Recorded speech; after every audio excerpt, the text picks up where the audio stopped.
कल्पना कीजिए, रात में आप एक पेट्रोल पंप पर पहुंचते हैं।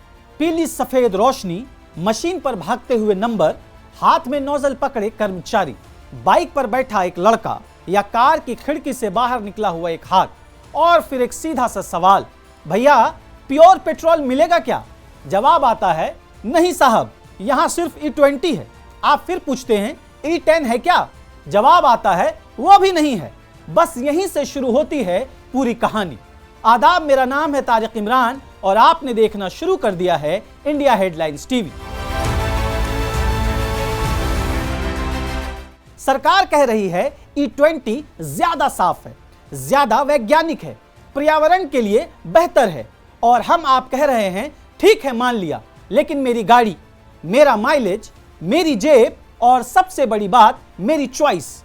सरकार का जवाब भी तैयार है। कहती है कि देश में 1 लाख से ज्यादा पेट्रोल पंप है, रिफाइनरियां हैं, टर्मिनल हैं, डिपो हैं, पाइपलाइन का पूरा जाल है। ऐसे में प्योर पेट्रोल E10 और E20 तीनों को अलग अलग रखना बहुत मुश्किल होगा, खर्च बढ़ेगा, सिस्टम और जटिल हो जाएगा। यानी जनता को विकल्प देने से आसान है जनता से विकल्प ही छीन लेना। 10 जुलाई को जारी लंबे चौड़े FAQ में सरकार ने लगभग यही बात कही। साफ शब्दों में बताया गया कि अब E20 ही नया स्टैंडर्ड है। क्यों? क्योंकि इससे प्रदूषण कम होता है, ऑक्टेन रेटिंग ज्यादा है, एंटी नॉक प्रॉपर्टी बेहतर है, इंजन स्मूथ चलता है, पिकअप अच्छा मिलता है, और ऐसी जानकारी वाले बोर्ड अब लगभग हर पेट्रोल पंप पर भी लगा दिए गए हैं। लेकिन हर सरकारी दलील के नीचे एक छोटा सा कंडीशन अप्लाई भी होता है। सरकार खुद मानती है कि E20 की वजह से कुछ गाड़ियों का माइलेज 3 से 5% तक कम हो सकता है, लेकिन फिर तुरंत जोड़ देती है, माइलेज ही सब कुछ नहीं होता है बॉस, परफॉर्मेंस देखिए, पर्यावरण देखिए, एनर्जी सिक्योरिटी देखिए। बात सुनने में अच्छी लगती है, लेकिन जनता पेट्रोल पंप पर मोटिवेशनल स्पीच सुनने नहीं जाती, टैंक भरवाने जाती है। उसे FAQ नहीं दिखता, उसे इनवॉइस पर लीटर दिखता है, ओडोमीटर पर किलोमीटर दिखता है, सर्विस सेंटर का बिल दिखता है, और महीने के आखिर में अपनी जेब दिखती है। लेकिन सरकार को सबसे ज्यादा जो चीज दिखती है वो है लॉजिस्टिक्स। यानी जिस देश ने चांद के दक्षिणी ध्रुव पर रोवर उतार दिया, जहां 10 मिनट में ऑनलाइन धनिया घर आ जाता है, वहां एक ही पेट्रोल पंप पर 2 अलग अलग नोजल लगा देना बहुत बड़ी प्रशासनिक चुनौती बन जाती है। सरकार का तर्क यही है बॉस, और बड़ी मासूमियत से पूछा भी जाता है, जब E20 बेहतर ईंधन है तो आप पुराना पेट्रोल आखिर मांग ही क्यों रहे हैं? फिर आता है इमोशनल कार्ड। सरकार कहती है कि सरकारी बैंकों ने एथनॉल प्रोडक्शन और उससे जुड़े इंफ्रास्ट्रक्चर में हर साल करीब 1 लाख करोड़ रुपए का निवेश किया है। अगर आप पीछे लौट गए तो उस निवेश का क्या होगा? किसानों का क्या होगा? सहकारी समितियों का क्या होगा? सरकारी कंपनियों का क्या होगा? यानी नीति सरकार ने बनाई, पैसा बैंकों ने लगाया, और अब उस फैसले का बीमा ग्राहक खरीदे। अगर आपकी 10 साल पुरानी गाड़ी E20 से परेशान है तो थोड़ा समझौता कर लीजिए। आखिर देशहित भी कोई चीज होती है बॉस। यहां एक शेर याद आता है, हमने पूछा हमारी मर्जी का भी कुछ हिसाब होगा, कहा गया पहले राष्ट्रहित फिर आपका जवाब होगा। लेकिन सवाल अभी भी वही खड़ा है, इस रिश्ते में त्याग हमेशा आम आदमी ही क्यों करे? अगर निवेश बचाना जरूरी है तो ग्राहक की पसंद गैर जरूरी कैसे हो गई? अगर किसान इस नीति का हिस्सा है तो करोड़ों वाहन मालिक इस कहानी के बाहर कैसे हो गए? और अगर एथनॉल का इंफ्रास्ट्रक्चर पूरे देश का है तो गाड़ी में आने वाली परेशानी सिर्फ आपकी निजी समस्या कैसे हो गई? अब सरकार अपनी दलील मजबूत करने के लिए ऑटोमोबाइल कंपनियों का हवाला देती है। कहती है अगर E20 से सचमुच इतनी दिक्कत होती तो कंपनियां वारंटी क्यों देती? मारुति सुजुकी का कहना है कि वित्त वर्ष 2025-26 में उसने करीब 2 करोड़ गाड़ियों की सर्विसिंग की।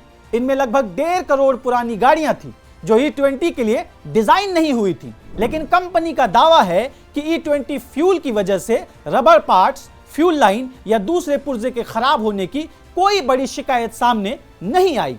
हीरो मोटोकॉर्प भी लगभग यही बात कहती है। सरकार का सीधा तर्क है, अगर सच में नुकसान हो रहा होता तो लाखों वारंटी क्लेम आते, सर्विस सेंटर शिकायतों से भर जाते। ऐसा कुछ देखने को नहीं मिला। लेकिन कुछ दिन पहले इंडियन एक्सप्रेस से बातचीत करते हुए सड़क परिवहन मंत्री नितिन गडकरी ने कहा था कि ऑटो कंपनियों को निर्देश दिए गए हैं कि अगर E20 की वजह से कोई पुर्जा खराब हो रहा है तो उसे बिना पैसे लिए बदला जाए। यहां कहानी थोड़ी दिलचस्प हो जाती है, क्योंकि दूसरी तरफ मैकेनिक कह रहे हैं कि एथेनॉल पानी ज्यादा सोखता है, जिससे कुछ पुराने इंजनों में जंग और दूसरी दिक्कतें बढ़ सकती हैं। तो सवाल यह है, क्या सारे मैकेनिक झूठ बोल रहे हैं? जो लोग कह रहे हैं कि उनकी पुरानी बाइक पहले जैसी पिकअप नहीं दे रही, क्या वो सब वहम में है? अगर सरकारी आंकड़े कहते हैं कि पिकअप बेहतर होता है, तो लोगों को बेहतर महसूस क्यों नहीं हो रहा? सरकार फिर कहती है ब्राजील को तो देखिए, वहां भी तो एथेनॉल खूब इस्तेमाल होता है। बिल्कुल ब्राजील को देखना चाहिए, लेकिन पूरा देखना चाहिए, आधा नहीं, क्योंकि ब्राजील की कहानी सिर्फ एथेनॉल की नहीं, पूरी तैयारी की कहानी है। 1970 के दशक के ऑयल क्राइसिस के बाद वहां धीरे धीरे पूरा इकोसिस्टम बनाया गया, लोगों को इंसेंटिव मिले, टैक्स में राहत मिली, जागरूकता अभियान चलाए गए, फिर फ्लेक्स फ्यूल गाड़ियां आई, यानी ऐसी गाड़ियां जो अलग अलग मिश्रण वाले ईंधन पर आराम से चल सकें।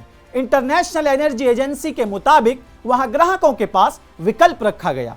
आप कौन सा ईंधन लेना चाहते हैं, यह फैसला ग्राहक करता है। यही सबसे बड़ा फर्क है। ब्राजील ने पहले ग्राहक तैयार किया, फिर गाड़ियां तैयार की, फिर पेट्रोल पंप तैयार किए गए, फिर कीमत तय की गई और आखिर में एथेनॉल का प्रोडक्शन बढ़ाया गया। भारत में क्रम थोड़ा उल्टा दिखाई देता है। पहले नीति आती है, फिर पोस्टर लगता है और फिर सवाल आता है और आखिर में जनता से कहा जाता है घबराइए मत, सब वैज्ञानिक है। यह लड़ाई एथेनॉल बनाम पेट्रोल की नहीं है, ना साफ ईंधन बनाम गंदे ईंधन की है। असल सवाल ट्रांजिशन का है। क्या ग्राहक को भरोसे के साथ लिया जा रहा है या मजबूरी में लाइन में खड़ा कर दिया गया है? और लोकतंत्र में सिर्फ टैंक में ईंधन नहीं भरता, नीतियां भी भरी जाती हैं, और जब नीतियों में विकल्प कम होने लगे तो जंग इंजन में नहीं भरोसे में लगती है। आखिर में एक शेर के साथ आपको छोड़े जाता हूं।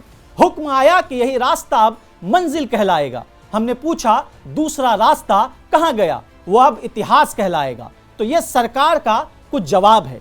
ऐसी खबरों के लिए आप इंडिया हेडलाइंस टीवी को फॉलो कीजिए। मेरा नाम है तारिक इमरान, कैमरे के पीछे हैं ऋतिक। शुक्रिया।